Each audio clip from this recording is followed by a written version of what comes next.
NewsX world. Let's take a look at some of our top stories. Asian stocks have plunged in their worst drop in decades, triggered by Trump's Liberation Day tariffs.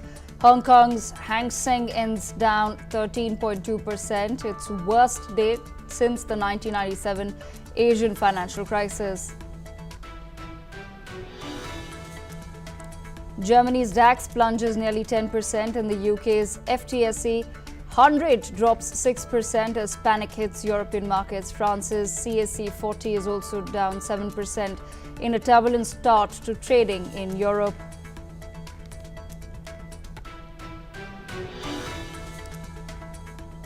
Netanyahu becomes the first foreign leader to meet President Donald Trump in Washington, D.C. since the Liberation Day tariffs shocked markets. He is seeking relief from tariffs and more U.S. support on Iran and Gaza after a failed ceasefire.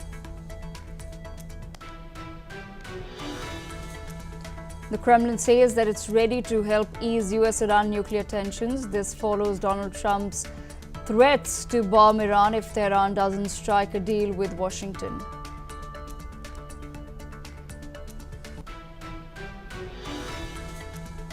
China condemns Trump's reciprocal tariffs, calling them economic bullying and unilateralism.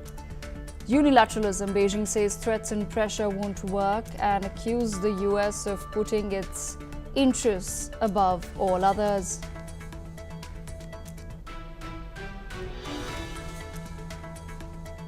The Kremlin says huge questions remain on a Ukraine truce, but put forward by the U.S. Meanwhile, Kyiv is sending officials to Washington this week to advance a deal giving the U.S. priority access to Ukrainian natural resources.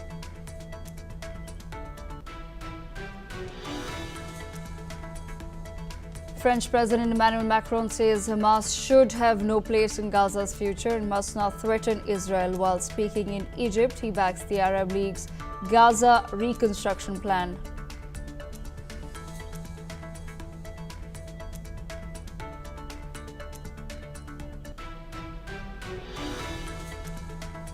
The United Kingdom may shut hundreds of government-backed bodies to slash costs and boost efficiency, citing a new era of global instability.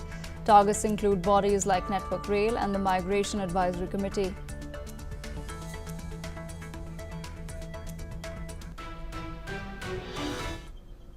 Our top focus right now, Russia on Monday denied firing on civilian infrastructure after a deadly strike on the central Ukrainian city of Kyiv Rig killed 20 people, including 9 children. Kremlin spokesperson Dmitry Peskov stated that no strikes are carried out on social facilities and social infrastructure.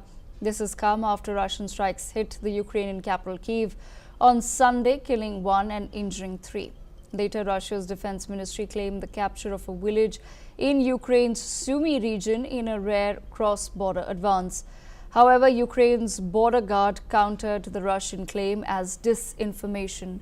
Meanwhile, French President Emmanuel Macron has urged Russia to stop using stalling tactics and to accept a ceasefire in Ukraine as proposed by his U.S. counterpart, Donald Trump. Here's what he had to say. Il est désormais urgent que la Russie cesse les faux-semblants et les tactiques dilatoires et accepte le cessez-le-feu sans condition, qui a été la proposition du président Trump, proposition agréée par le président Zelensky à Jeddah le 11 mars dernier. Cela fait presque un mois que non seulement la Russie y impose une fin de non-recevoir, mais qu'elle accroît les bombardements contre les civils, avec encore des pertes tragiques il y a quelques jours en Ukraine, et je veux redire ici au peuple ukrainien notre amitié. Meanwhile, Russia's international economy envoy has told the country's Channel 1 television that Russia and the U.S. could resume contact with each other next week. Further, U.S. President Donald Trump has said that the peace talks are underway with Russia and has highlighted that the United States would like them to stop as the war is killing thousands of people. Here's what he had to say. Talking to Russia, would like them to stop. I don't like the bombing. The bombing goes on, and every week thousands of young people are being killed. Trump's remarks come after Ukrainian President Volodymyr Zelensky said that Russia launched missiles from the Black Sea. Zelensky posted on social media platform X that a ceasefire at sea is not just about free navigation and the export of food products. It is above all about overall security and bringing peace closer. Zelensky also said that Ukraine is waiting for the United States to respond to Russia's rejection of its proposal for an unconditional truce, which Kyiv has agreed to. Here's what he had to say. Following the airstrikes on Kryvyi, the Ukrainian president also stated that nations need to apply real pressure on Russia to end its attacks on Ukraine, and that staying silent about the fact that it is Russia killing children with ballistic missiles is wrong and dangerous. Joining us in NewsX World is Julia Kazdubina, senior fellow at Ukrainian Prism, joining me from Kyiv. I want to begin, of course, by asking Ms. Kazdubina, what really is the current situation as far as security of Ukrainians is concerned?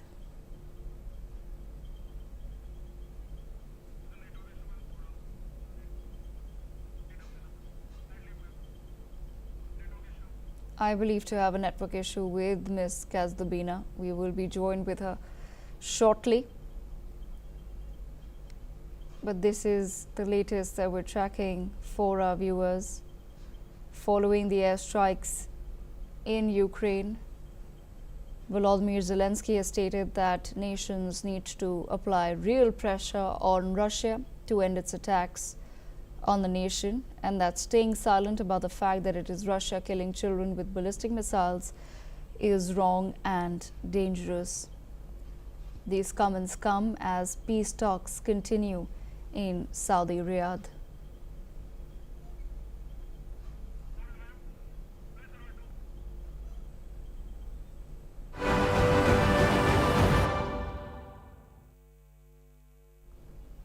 In other news, global markets are reeling from Donald Trump's sweeping tariffs, triggering a chain reaction across nations. European share prices have plunged and Asian stocks have hit their worst drops in decades. Amongst the first to respond are Vietnam and Taiwan, both offering to eliminate tariffs on U.S. goods as part of trade talks. Vietnam, hit with 46% tariffs, is willing to cut duties to zero in exchange for a deal. Taiwan, facing a 32% tariff, has also agreed to remove barriers. India and Indonesia, though impacted, are choosing diplomacy. Both nations are focused on negotiating trade deals rather than retaliating. Meanwhile, China is taking a hard stance against the tariffs. The Chinese government has accused the U.S. of economic bullying and unilateralism, stating that the U.S. is prioritizing its own interests over international rules. This comes as China retaliates with its own 34% tariffs on U.S. goods, deepening the trade conflict. Let's listen into what Chinese Foreign Ministry spokesperson Lin Jian had to say. 对等为名，行霸权之实，牺牲各国的正当利益，服务一己之私，将美国优先凌驾于国际规则之上，是典型的单边主义、保护主义和经济霸凌行径。 In Europe, officials have warned of escalating tensions. The EU is considering all options, with some ministers suggesting a response targeting US tech services. German ministers have stressed that EU's strong position if they respond united, while French ministers suggest aggressive countermeasures. Let's listen in to what some of the EU trade ministers had to say. Going to discuss is how to position Europe in what I would describe as a paradigm shift of the global trading system. So I'm very glad that I would have the opportunity to inform and debrief my colleagues, the ministers, on the ongoing contacts with my American partners. So firstly, I think if you were to get into that space, it would be an extraordinary escalation at a time when we must be working for de-escalation. It is in many ways the nuclear option if you start talking about the use of the anti-coercion instruments and the likes. So what we need to do here is step by step, in a measured way, consider how best to respond. And I'm very clear from... Et donc là-dessus, je pense qu'il nous faut n'exclure aucune option sur les biens, sur les services quelle que soit la façon de l'aborder, et ouvrir la boîte à outils européenne qui est très complète et qui peut être extrêmement agressive également en retour. Je pense évidemment à l'instrument anti. Trifft die Argumentation, die Trump zur Grundlage seiner Entscheidung liegt, einfach nicht zu. Wir sollten also gar nicht darauf einsteigen, auf diese Argumentation. Und damit verbindet sich, dass die Rede von reziproken Zöllen, also Gegenmaßnahmen gegenüber Vorteilen, die Europa oder die Welt gegenüber den USA hat, einfach falsch ist. Es sind Verhinderungsmaßnahmen, es sind Abschottungsmaßnahmen, die er ergriffen hat mit schwerem Schaden auf die Weltwirtschaft. Schon jetzt brechen die Börsen ein und der Schaden kann noch größer werden. Meanwhile, South Asian economic ministers are set to hold further talks on tariffs being hit hard by the US. Malaysia's trade minister has now, of course, come out and emphasized the importance of staying calm in the face of economic pressure. Speaking at a press conference, he said two wrongs don't make a right as the region looks for a unified response to the US trade moves. Let's quickly listen in to what Malaysia had to say.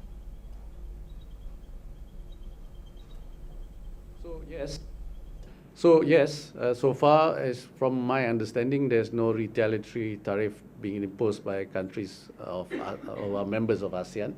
And as I said, we have a 10th of April, we have a discussion. We'll discuss with them, with my colleagues on the next step forward. I think two wrongs don't make a right. And it's important that we remain calm because anything that will result in trade war is not for the benefit of the global economy. US President Donald Trump has responded calling for the Federal Reserve to cut interest rates, defending his controversial tariffs in a post on Truth Social. Trump claimed oil, food and interest prices are down, adding that there is no inflation.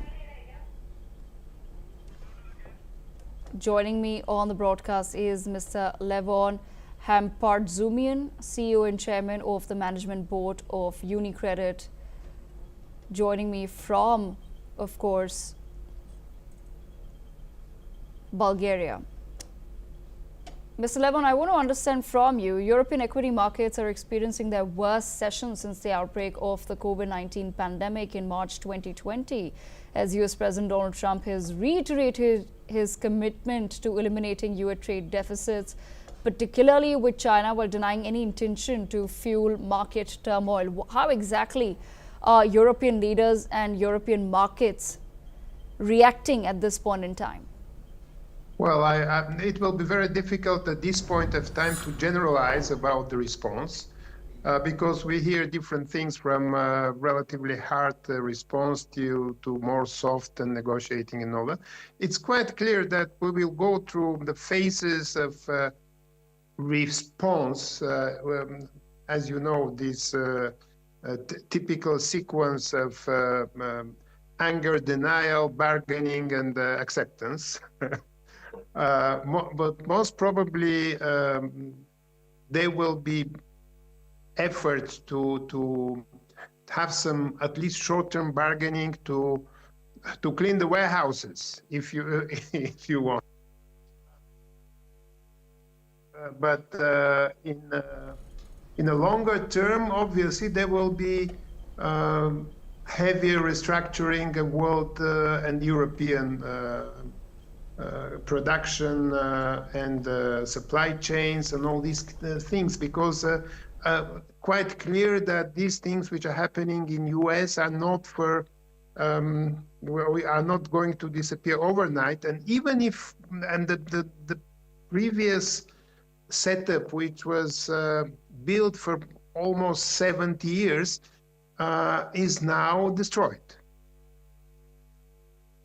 At the same time, how exactly are European leaders giving any sort of reassurance to the people? Because in such situations, what usually happens is that investors start losing confidence in the markets.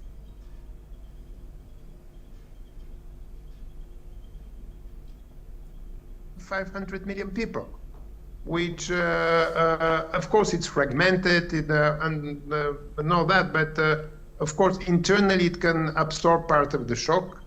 then obviously there will be set of additional negotiations with other trading partners, starting with Canada, going through Asia, India, probably another different agreement with China, and so on and so forth, in order to compensate the absence or difficulties to sell to the American market. And Mr. Levon, what exactly do you think is going to happen in the next year to come?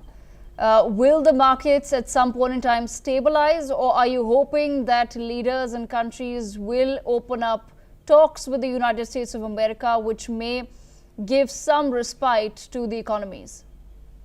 Well, of course the markets are going to stabilize at some point. Where they're going to stabilize, at which level, that's a completely different story, and I wouldn't dare to guess at this point of time.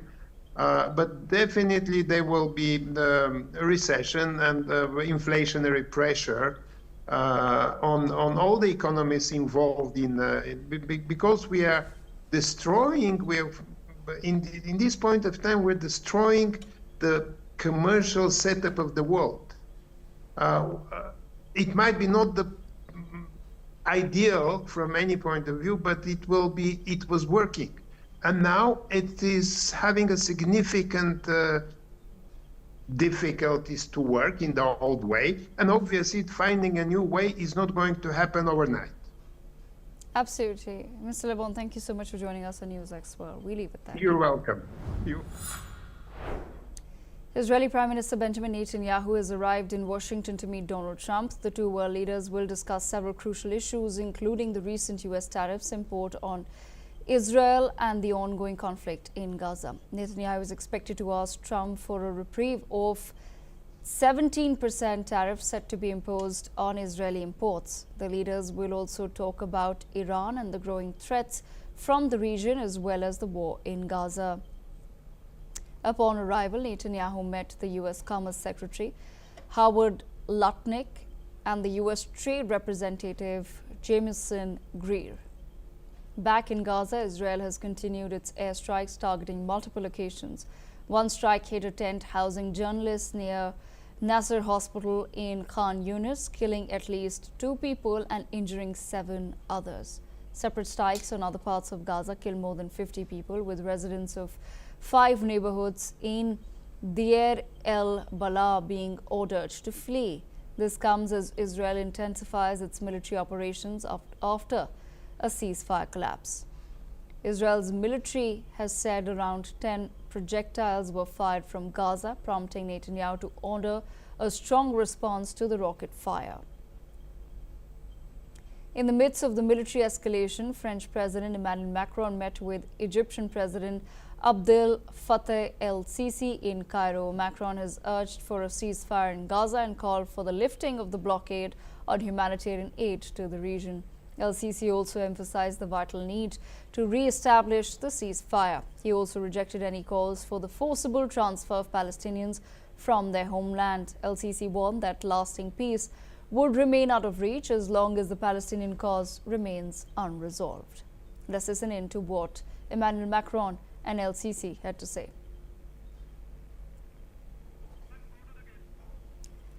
Mark Sofer, former ambassador of Israel to India, with us on the broadcast, joining us from Tel Aviv. Mr. Sofer, thank you so much for speaking with NewsX World. I want to begin by understanding, in your assessment, why exactly are the peace talks not yielding the results everyone was hoping for? Well, because I think, as again, I'm not speaking on behalf of the Israeli government, which I don't support, but the reason that the peace talks aren't moving forward, or the ceasefire talks aren't moving forward, is frankly because we're not talking to civilized countries like India or Britain or France, but we're talking about a terrorist organization called Hamas, which is holding still 59 hostages for well over a year and a half now. So we're not talking about normalcy here. And it's very difficult to negotiate with hard and fast rabid terrorists, as you know, in India so well. So I think that's the main reason. All they need to do, Hamas, is to release the hostages, and we're back to possibility of moving forward between Israelis and Palestinians for a new future in the region. But as long as they're being held there in hundreds of meters underground, in dingy, dirty tunnels, and 30 or so dead bodies of Israeli civilians who were taken from their homes, we can't, nobody in Israel believes that we can actually bring an end to all of this. Mr. Sofer, when Israel says that there is no future of Hamas in Gaza, what does that truly mean? Well, it means, and I think, Israelis are very, very split on almost every issue. We're a democratic society, we're very open, and we're very, very split. But on one thing, there's a consensus since the 7th of October, and perhaps even well before it, and that is that Hamas cannot be in command either militarily or politically of any type of future in Gaza. The question arises, of course, who will be in charge instead of them? And here I think the Israeli government has to put its head together and think about what the day after, what will happen the next day after the war is over, or what will replace Hamas.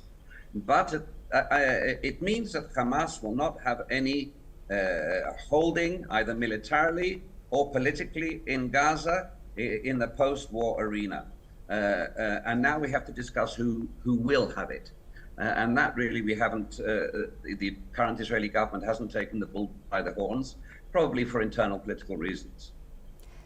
But Mr. Sofer, at the same time, how exactly will Israel or other neighboring nations then ensure that organizations such as Hamas do not come up in the Gaza region? We've seen similar activities taking place in, for example, Afghanistan, where a democratically elected government was put in place. However, that failed ultimately at the hands of the Taliban. Well, there's no 100% guarantee that a terrorist organization like Hamas will not retake things in a certain amount of years' time. But I think we have to start at least looking to the future, seeing how we can arrange something. We can't continue in the status quo as it is today of war, in sort of incessantly or infinite war. We have to. So there's no guarantee that something won't happen in the future. But I think through good governance, through interaction between Israelis and Palestinians, through economic prosperity, which hopefully can be given to the Palestinians by the international community, and I think we have to play our part as well in Israel, we can bring them to the situation whereby they won't want Hamas anymore, and that ideology will still exist. As you say, it exists still in Taliban, in Afghanistan, it exists in Iran, it exists in the more extremist of the Islamist, and I make the distinction between Islamic and Islamist, the Islamist extremists. And we can't guarantee that it'll disappear, but I think everybody has to make the effort that it will do. And there's a positive Arab world out there. Many, many countries are looking to the future, who see Hamas as the enemy, not just Israel sees it. But I think the forward-looking Gulf states, Egypt, Morocco, Jordan, etc., look at Hamas as being a danger to them, and any Islamist extremist is. So to sit around and say we can't guarantee it, therefore let's not do anything, is not really a potential proposal. Absolutely, Mr. Sofer. Thank you so much for joining us on NewsX World with your thoughts. Viewers, that's all that we have time for. We will continue to bring more news updates from around the world. Stay tuned.